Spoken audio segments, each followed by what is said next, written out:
शुरू अल्लाह का नाम लेकर जो बड़ा मेहरबान निहायत रहम वाला है। लोगों का हिसाब अमाल का वक्त नजदीक आ पहुंचा है और वो गफलत में पड़े उससे मुंह फेर रहे हैं। उनके पास कोई नई नसीहत उनके परवरदिगार की तरफ से नहीं आती मगर वो उसे खेलते हुए सुनते हैं। उनके दिल गफलत में पड़े हुए हैं और जालिम लोग आपस में चुपके बातें करते हैं कि ये शख्स कुछ भी नहीं मगर तुम्हारे जैसा आदमी है, तो तुम आंखों देखे जादू की लपेट में क्यों आते हो।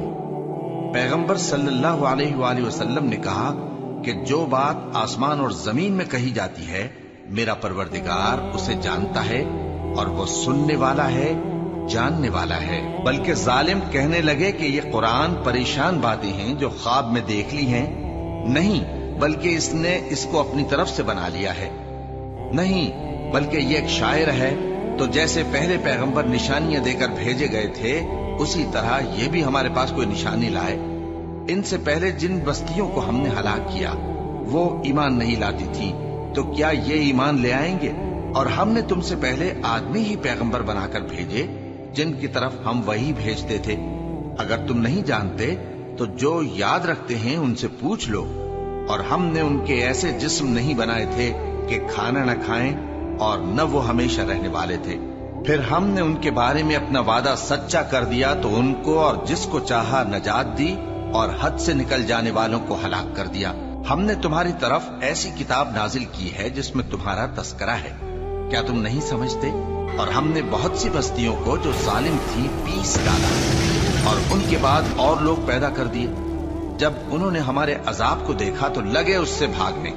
मत भागो और जिन नेमतों में तुम ऐशो आसाइश करते थे उनकी और अपने घरों की तरफ लौट जाओ, शायद तुमसे इस बारे में दरियाफ्त किया जाए। कहने लगे हाय शामत, बेशक हम जालिम थे।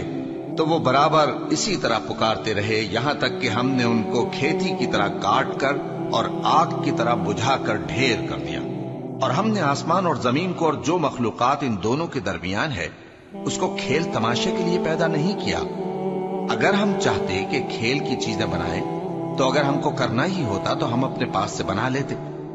नहीं, बल्कि हम सच को झूठ पर खींच मारते हैं तो वो उसका सर तोड़ देता है और झूठ उसी वक्त नाबूद हो जाता है। और जो बातें तुम बनाते हो उनसे तुम्हारी ही खराबी है। और जो लोग आसमानों में और जो जमीन में हैं सब उसी का माल हैं। और जो फरिश्ते उसके पास हैं वो उसकी इबादत से न तकब्बुर करते हैं और न उकताते हैं। रात दिन उसकी तस्बीह करते रहते हैं, न थकते हैं न थमते हैं।